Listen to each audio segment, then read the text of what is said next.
MD Prepper here, doing a tabletop review of the Hi-Point JHP 45, and obviously 45 caliber. I've talked about buying one of these for a long time, never got around to it. Bought one 3-4 months ago at a gun show for $169, obviously. Had been $179, if you can see that. I'm going to keep the price tag on until the price tag falls off, just because I can. Just a cool factor in my opinion. Overall, an excellent pistol, just like the rest of the Hi-Point lineup for the price. Not the best pistol in the world, but reliable, accurate, and decent if you can't afford more. Let me go ahead and give you the rundown on this thing after I show you that it is indeed safety checked for all you silly safety sallies out there. Nobody likes a safety sally, by the way. Bunch of geeks. Anyway, barrel is 4.5 inches long. Overall length is 7.75 inches. I don't have a scale, but I've seen two different weights on this. I've seen 35 ounces and 29.5 ounces. I think the 29.5 is unloaded without the magazine. I think the 35 is fully loaded.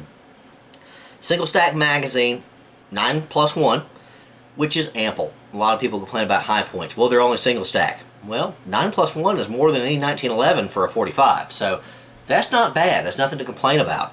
That's a lot of firepower. This is +P rated, which is nice for such a low cost, under $200 pistol.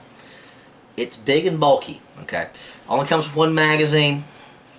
Does actually come with ghost ring sights on the top that you can trade out for the 3-point sights. 3 dots, rather. Let me show you those 3-dot sights. I think they're quite good. You got 2 reds in the rear and 1 yellow in the front. Hope you can see that.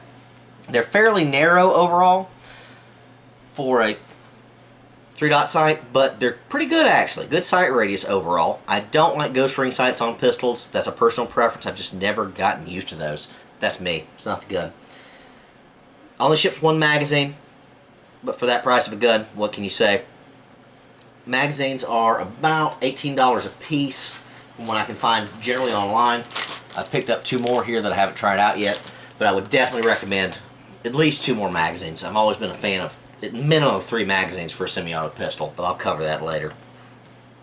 Overall, fits well in the hand. Overall, not fit like a glove, but well enough. It's quite top heavy due to the blowback design and the heavy slide up here, but that's necessary for the recoil. And overall, I have to say the recoil on this is probably about as good as any 45 pistol I've ever fired. That extra weight on that top slide feels a little weird in your hand when you're moving the gun around, but it certainly does absorb the recoil, as does the polymer frame here.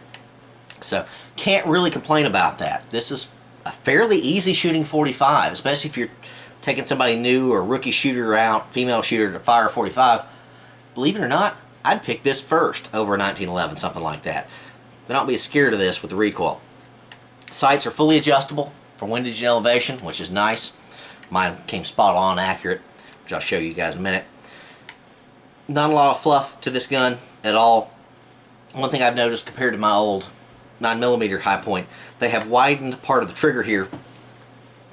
Maybe you can see that, maybe you can't. I think that shows up fairly well. Maybe not. But there's a widening here on the bottom part of the trigger, which makes it a lot smoother to fire overall. Trigger's a bit spongy, like the rest of the Hi-Point line, but not terrible. They say it's 8 or 9 pounds. I don't buy that. I think it's less than that. Magazines truly drop free, very smoothly, very easily. So that's nice. No slide release stop, anything like that. Like your standard Hi-Points, your little basic metallic bent metal safety works just fine. No problems there.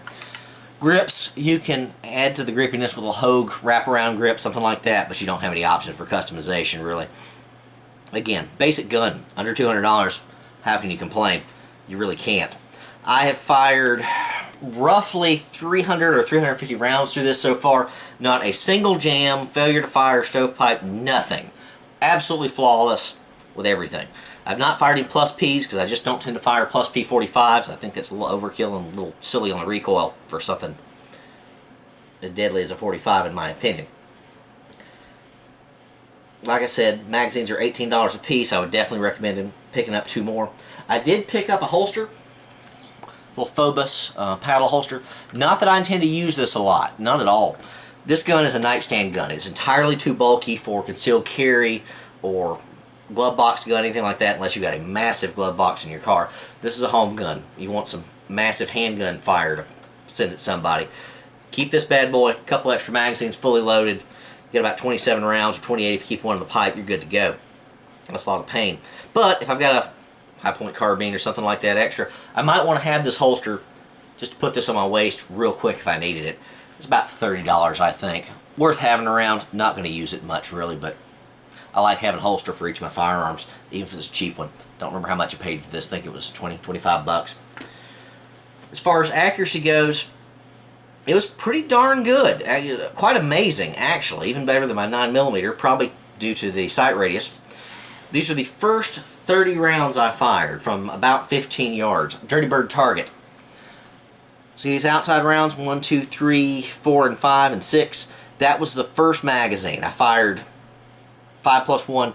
Every one outside, or this 9 or farther, was the first rounds fired out of this gun. Period. No break-in period. The rest of the rounds were right here in this little V shape that you got. Darn good for 12 yards or so. Perfectly acceptable accuracy. Darn decent firearm. Nothing to complain about. All the haters of High Point have obviously never fired one. They're not a pretty gun, but they work. And they work every time. I'd recommend this to anybody who needs a low-cost firearm. Recoil's a bit much if you're getting into firearms, but it's still manageable. Nothing wrong with it. The 9 would be my first choice. Darn decent gun. My only overall concern is the price of ammo for a 45.